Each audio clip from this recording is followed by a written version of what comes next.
Je croyais que Tourelle allait miser sur la jeunesse, moi. Vous connaissez pas la nouvelle? Bah ouais, le nouveau gardien qui va peut-être signer à Paris. Les rumeurs de ouf.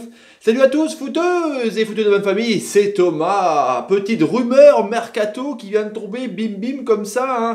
Gianluigi Buffon qui a décidé de quitter la Juventus de Turin parce que déjà il a passé quand même 17 saisons là-bas. Hein, et donc pas de Ligue des Champions pour lui. Il s'est arrêté cette année en demi-finale contre le Real de Madrid. On s'en souvient de ce match un peu dingue et son carton rouge qu'il a pris. Donc c'est comme une mauvaise note pour lui. Pas de Coupe du Monde avec l'Italie. Hein, ils se sont retrouvés marron la squadra Azzurra pour la Coupe du Monde 2018 en Russie. Et du coup, l'ami Luigi, il a dit qu'il arrêtait sa carrière, mais qu'il était ouvert à des projets sportifs intéressants. Et là, on entendait parler de Liverpool, de Chelsea et de Paname, le Paris Saint-Germain, le PSG qui a ajouté son dévolu de ouf sur Gianluigi Buffon, le quadragénaire, hein, 40 ans. Donc on se dit, mais pourquoi Areola, Trapp. Donc est-ce que le Buffon vient pour encadrer la jeunesse? On sait pas trop, hein, parce que voilà, c'est un gardien d'expérience de ouf, hein, comme je le rappelle, 17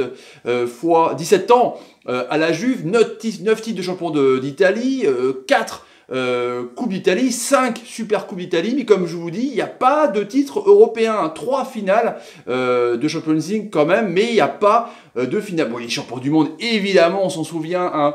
Bim, on s'en souvient tous évidemment de cette finale de dingue en 2006 avec ce coup de boule et voilà ce magnifique arrêt de Buffon sur une tête de Zidane, on s'en souvient tous. Bref, donc ouais, Buffon vient à Paname, donc un peu pour être numéro 1. Enfin, on sait pas trop. En tout cas, Nasser El Khelaifi a proposé un contrat de 2 ans avec reconversion justement au club, hein, pour être peut-être ambassadeur de Paris ou peut-être pour encadrer les jeunes gardiens. Paname qui était plus sur au black, hein, de Atlético Madrid, sans patate, 100 millions. Donc on ne sait pas comment ça va se passer avec le fair play financier, parce que Buffon arrive globalement gratuitement, hein, c'est clair, parce qu'il arrête sa carrière, donc voilà. Et il y avait aussi Alisson, hein, de la Roma qui vaut 50 à 60 millions d'euros, mais du coup là, Paris a l'air de vouloir miser sur l'expérience. Hein. On le connaît parce que Buffon, c'est plus un gardien à expliquer comment il est. Hein. Il est bon sur sa ligne, il est bon dans les relances, c'est un grand gardien d'un mètre 91. Mais bon, moi je pense quand même que c'est dommage que le Paris Saint-Germain, qui refait un peu toute son équipe avec Tourelle, hein, ça va sûrement jouer en 3-4-3 ou sûrement en 4-4-2 à plat avec 2 flèches devant, comme ça jouait à l'époque justement avec Aubame. Donc on peut imaginer pourquoi pas Neymar et Mbappé devant tout seul. Mais du coup, sur une équipe de jeu rapide, je sais pas. Buffon, ça, pour moi, c'est la culture vraiment italienne. C'est un peu la culture justement du catenaccio, de l'équipe défensive. Et du coup, pour avoir un jeu direct comme ça, j'ai des doutes. En tout cas, Buffon, ça a l'air d'être chaud patate, hein, pour lui. Du coup, voilà, il a refusé, je pense, Liverpool. Pourtant, Liverpool, il aurait pu aller parce que c'est clair que ce soit donc Karius, qui est pas non plus énorme, hein, ou Mignolet qui est pas non plus énorme, ça aurait été énorme pour, je pense, justement pour Jürgen Klopp d'avoir un gardien de cette envergure-là. Mais en tout cas, il a l'air d'avoir choisi Paris. Il émargeait à 4 millions d'euros à la Juve. On part d'un salaire de plus de 5 millions d'euros, de 5 à 6 millions d'euros par an, du coup, net d'impôts. Hein. Il faut quand même préciser que les équipes comme ça, on va dire, essaye de payer les impôts pour attirer encore plus les joueurs. Du coup, là, il arrive avec un gros salaire. Il arrive pour le projet sportif. Je sais pas trop si c'est une merguez ou pas, cette info. En tout cas, ça a l'air chaud patate. Hein, mais du coup, voilà, j'ai quand même des doutes sur Buffon.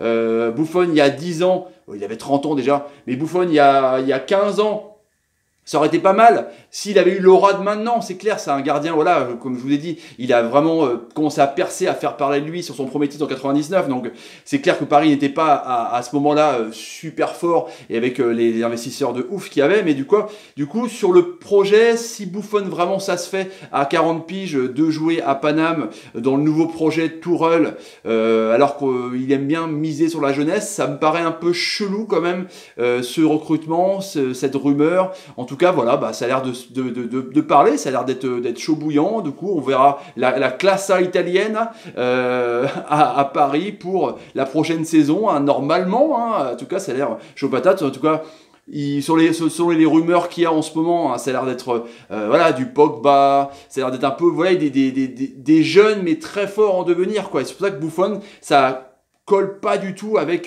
ce que veut faire Paname, quoi. Ou alors que ce soit peut-être, comme je vous dis précédemment dans la vidéo, un gardien pour entourer la jeunesse, garder Areola, qui est quand même international français, Trapp, qui est quand même international allemand. Certes, c'est pas des gardiens de ouf, mais prendre justement un ancien international italien pour un nouveau projet, ça me paraît chelou. En tout cas, voilà les amis, pour l'info mercato de taré sur le Paris Saint-Germain et Buffon. Bah, du coup, ciao, ciao, ciao Buffon, salut, ciao Buffon, allez, au revoir. Bizarre quand même. C'est un grand gardien, en taille déjà, en expérience, mais ça me paraît chelou, quoi. Chelou.